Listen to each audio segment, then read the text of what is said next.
제주도 읍면 지역에는 공공자원인 농업용수를 효율적으로 쓰기 위해 마을마다 수리개가 조직돼 사용료를 받고 관리를 맡고 있습니다. 그런데 서귀포의 한 마을에서 농업용수 관정이 터져 농작물에 피해가 생겼는데 수리개에서 보상을 안 해주기로 하면서 논란이 일고 있다고 합니다. 박주영 기자의 보도입니다. 30년째 농사를 짓고 있는 양모 씨는 황당한 일을 겪었습니다. 비가 오지도 않았는데 새벽에 찾아간 단호박 밭이 물에 완전히 잠겨 있었기 때문입니다. 단호박 모종을 심은 지 열흘 만에 침수 피해를 입은 것입니다. 원인을 확인해 보니 마을 수리개에서 관리하는 농업용수 관정이 터지면서 제일 아래에 있는 양씨밭으로 물이 모두 흘러온 것이었습니다. 이틀 동안 잠겼던 단호박은 결국 제대로 크지도 못해 농사를 망쳤습니다. 야채는 물이 잠기면은 이 성장을 못해요. 마음이 아프죠. 1년 농사인데. 그런데 관정 시설을 점검하고 감시해야 하는 마을 수리개는 정기 총회를 열어 피해 보상금을 줄 수 없다고 결정했습니다. 보상금 산정 자료를 미리 내지 않았고 관정이 터져서 생긴 피해로 보상을 해주면 나쁜 선례가 남기 때문이라는 게 이유였습니다. 만약에 저기서 해줬잖아요 우리가. 그러면 다른 밭도 조그마한 피해도 나 피해봤어요. 돈 들어서. 돈 주다 보면 수리가 할 필요가 없죠. 하지만 제주도 조례에 따르면 마을 수리개는 시설의 유지와 관리 임무가 있고 시설의 보전을 위해 수시 점검하고 보호 감시하여야 한다고 명시돼 있습니다. 특히 이 임무를 제대로 하지 않을 경우 지원 대상에서 제외될 수 있다고 돼 있습니다. 양 씨는 마을 수리개가 시설 관리를 제대로 하지 않아 생긴 농작물 침수 피해라며 민사소송을 제기하겠다는 입장이어서 마을 내 갈등도 커질 것으로 보입니다. MBC 뉴스 박주연입니다. 도내에서 불법으로 건물을 개조하거나 용도를 바꿨다 적발되는 경우가 해마다 200건에 달합니다. 그런데 신고를 해도 건축물이 철거되지 않고 별로 달라지는 건 없다고 하는데 어떤 이유 때문인지 김항섭 기자가 취재해봤습니다. 제주 시내의 한 상가 건물입니다. 당구장과 사무실로 등록된 3층으로 올라가 보니 방호수가 적힌 현관문이 보입니다. 건물 안에 불법으로 벽을 세워 여러 채의 원룸을 만든 겁니다. 방 내부는 소화기와 스프링클러 등 기본적인 소방시설마저 없습니다. 건축물 대장을 살펴보니 근린생활시설인데 주택으로 몰래 개조한 불법 건축물입니다. 너무 소음이 심하고 그다음에 환경이 열악하고 그다음에 온수 시설 같은 것도 미흡하고 열악했습니다. 제가 그리고 벌레들도 있고 해서 제가 도저히 이거는 하루하루가 고통이었어요. 거주자는 최근 불법 건축물 신고를 했지만 이미 2019년부터 신고가 들어와 있었고 6년 만인 지난달에야 원상복구 이행 강제금이 부과됐습니다. 이처럼 불법 건축물로 확인된 경우만 제주에서 한 해 평균 170여 건. 지난 2020년부터 적발된 불법 건축 행위는 모두 950여 건으로 유형별로는 무단 증축이 가장 많았고 무단 신축과 무단 용도 변경 등이 뒤를 이었습니다. 문제는 건축법 위반으로 적발된 이후에도 원상복구를 위한 이행 강제금이 제때 부과되지 않고 있다는 겁니다. 대부분 시정명령에 그치고 있고 실제 이행 강제금이 부과된 경우는 110여 건으로 전체의 12%에 불과합니다. 건수가 많이 들어오면 하루에 한 직원이 현장 나가서 볼 수 있는 거이 한 3건 많아야 4건이거든요. 민원도 한정돼 있고 현장도 이제 계속 나와야 되고 민원대로 들어오고. 근데 최근에 조금 이제 저희가 밀렸던 것들이 조금 이제 처리되고 있는 지금 상황입니다. 게다가 이행 강제금이 건물 가액의 최대 10%를 넘지 않아 불법으로 얻는 수익이 더 커 실효성이 떨어진다는 지적이 나오고 있는 상황. 불법 신고를 해도 건축물이 철거되거나 달라지지 않고 원상회복 명령과 이행 강제금 부과에만 몇 년씩 걸리면서 행정에 대한 불신만 커지고 있습니다. MBC 뉴스 김항섭입니다. 제주형 행정체제 개편 방향을 묻는 도의회 여론조사가 당초 예상보다 늦어진 내일부터 시작됩니다. 조사는 휴대전화, 문자, 메시지와 유선전화 ARS를 8:2 비율로 진행하는데 조사 문항은 오늘 공개하기로 했습니다. 이따금 기자입니다. 행정체제 개편 방향에 대해 여론조사로 도민 의견을 모으자고 제안한 이상봉 도의회 의장. 도민 토론회를 마치자마자 긴급 자문회의를 열고 전문가들과 여론조사 문항을 협의했습니다.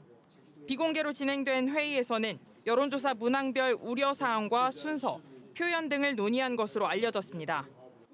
확정된 문항은 오늘 공개할 예정. 준비 과정에 시간이 걸리면서 여론조사는 내일 시작됩니다.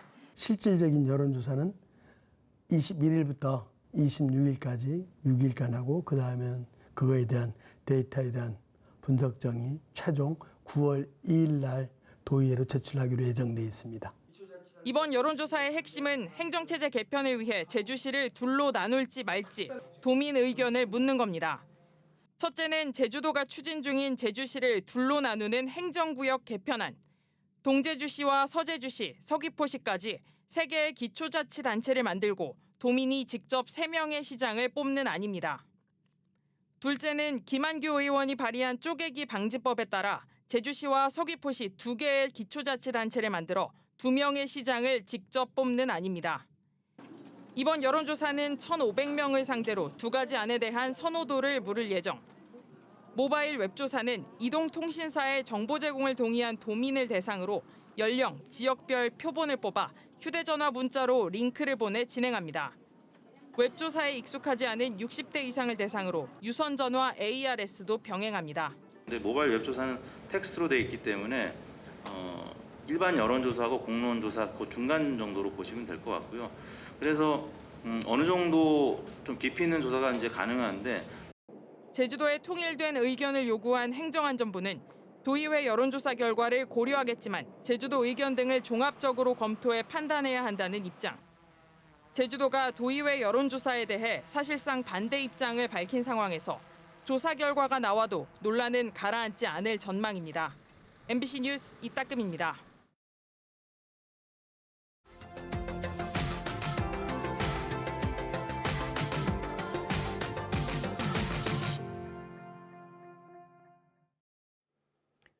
목포의 한 아파트에서 80대 남성이 이웃에 살던 20대 지적장애인을 강제추행한 혐의로 수사를 받고 있습니다. 피해자 가족들은 혐의가 확인됐는데도 가해자가 여전히 코앞에 살고 있다며 불안을 호소하고 있습니다. 목포에서 김규희 기자입니다. 목포의 한 아파트. 지난 5월 이곳에 사는 80대 남성이 지적장애가 있는 20대 여성 이웃을 자신의 집으로 유인해 강제 추행했습니다. 복도를 지나던 피해자를 보고 음료를 주겠다며 집으로 데려간 겁니다. 조사 결과 피해자 몸과 옷에서는 남성의 DNA가 검출됐습니다. 문제는 남성이 바로 옆동에 사는데도 구속되지 않으면서 피해자 가족의 고통이 석 달째 계속되고 있다는 겁니다. 병원만 가도 내가 애기 데리고 가고 한 번 되면 나가도 친구를 만나러 못 나가요, 내가요. 집에만 있지. 피해자 가족들은 명확한 증거가 있는데도 사건 발생 석 달째가 되도록 경찰이 검찰로 사건을 넘기지 않고 있다고 지적했습니다. 전남경찰청 여성청소년 범죄수사계는 남성이 80대의 고령이고 도주 우려가 없다고 판단해 구속하지 않았다고 밝혔습니다. 또 순찰 강화와 112 시스템 등록 등 안전조치를 취했다고 덧붙였습니다. 하지만 피해자 가족은 이 같은 조치로는 불안이 해소되지 않는다며 가해자의 격리를 요구하고 있습니다. 전문가들도 2차 피해를 막기 위한 스마트워치 보급 등 안전조치 강화와 신속한 사건 처리가 필요하다고 지적합니다. 재판까지 가게 되면 상당 기간 소요되기 때문에 일단 첫 번째 경찰 수사 단계에서 빠르게 송치를 해주어야만이 피해자 입장에서는 계속 불안한 그런 마음이 조금이라도 누그러질 수 있겠죠. 경찰은 남성이 혐의를 부인해 보강 수사가 길어졌다고 해명한 가운데 이번 주 안으로 검찰에 사건을 송치하겠다고 밝혔습니다. MBC 뉴스 김규희입니다.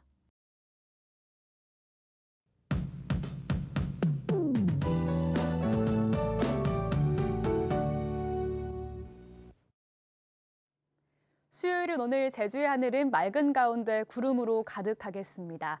현재 보시는 것처럼 한라산 서쪽 지역에는 지금 소나기가 내리고 있는데요. 이 소나기는 오늘 늦은 오후까지 이어지겠고 강수량은 5에서 40mm로 예상됩니다. 내일 새벽부터 오후 사이에는 다시 비가 내리겠는데요. 오늘과 내일 내리는 비나 소나기는 천둥, 번개가 동반되는 곳이 있겠고 국지적으로 강수량의 편차가 크겠습니다. 현재 제주 북부와 남부, 동부와 서부 지역에는 폭염경보가, 제주 중산간과 추자도에는 폭염주의보가 발효 중인데요. 높은 습도로 인해서 체감더위는 더 심하게 느껴지겠습니다. 충분한 휴식 잘 챙겨주시기 바랍니다. 오늘은 대체로 구름 낀 가운데 곳곳에 소나기가 내리겠고 볕도 강하게 내리쬐겠는데요. 자외선 지수 매우 높게 오르겠습니다. 자외선이 강한 한낮 시간대에는 외출 자제하시는 게 좋겠습니다. 이어서 지역별 기온 살펴보겠습니다. 오늘 아침 현재 기온은 북부 지역 28도로 시작하고 있고요. 남부 지역 27도, 서부와 동부 지역은 26도로 시작하고 있습니다. 오늘 낮 최고 기온은 북부 남부 지역 33도까지 오르겠고 서부 동부 지역은 32도까지 오르겠습니다. 도서 지역은 구름 낀 가운데 곳곳에 소나기가 내리겠는데요. 밤낮 없는 더위는 계속되겠습니다. 아침 최저 기온은 대부분 25도 이상을 웃돌겠고 낮 최고 기온은 우도 33도까지 올라 후덥지근하겠습니다.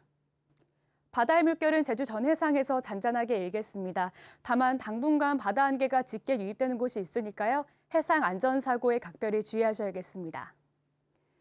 주간 날씨입니다. 내일은 한때 비 소식이 있겠고 이후부터는 구름 낀 하늘을 보이겠습니다. 기온은 쉽게 떨어지지 않을 것 같으니까요. 건강관리 계속해서 잘 챙겨주시기 바랍니다. 날씨였습니다.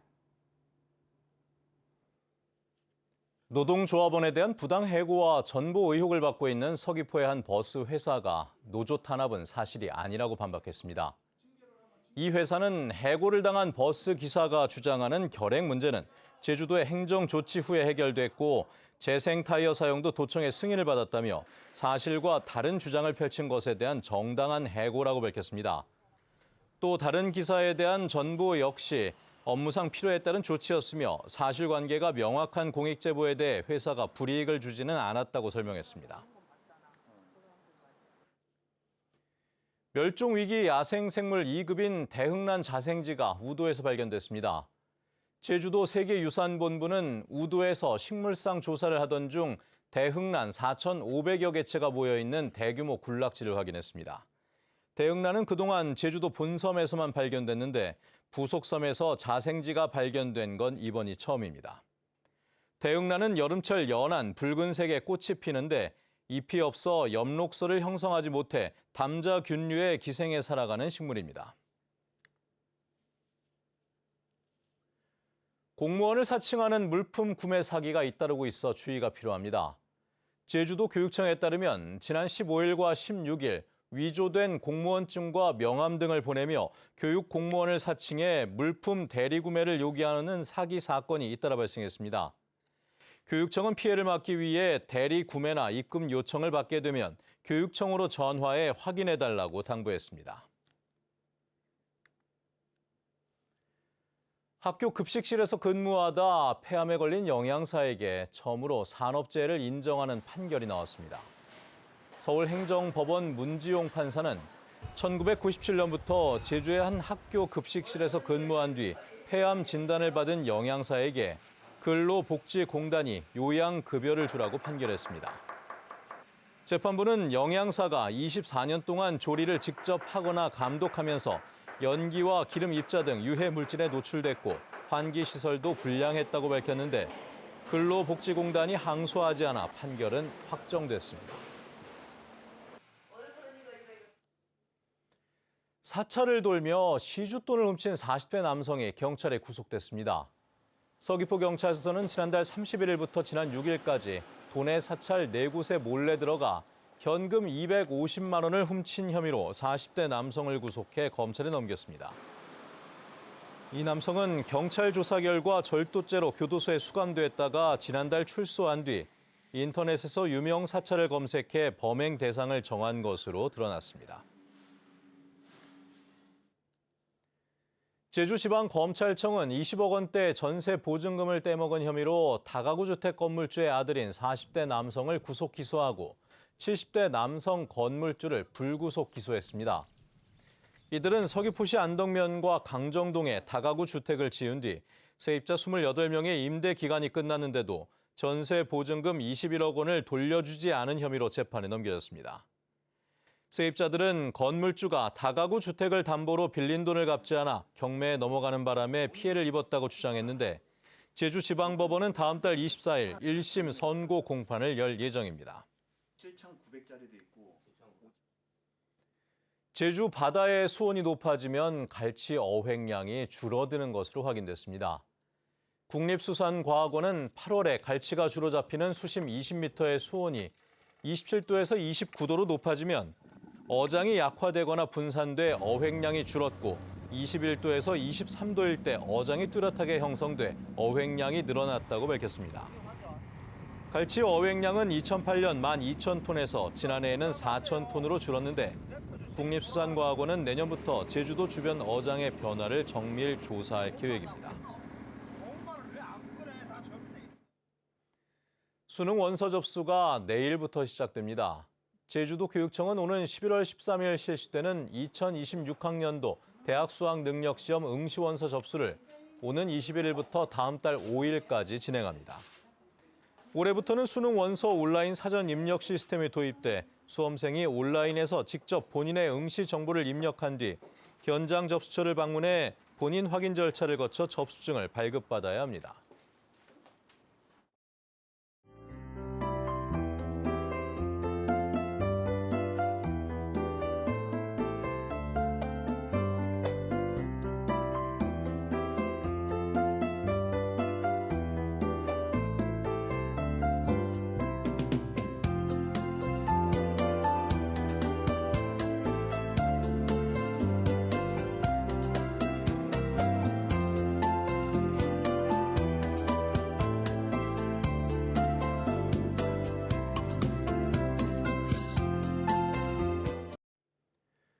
네, 뉴스투데이 제주를 마칩니다. 시청해주신 여러분 고맙습니다.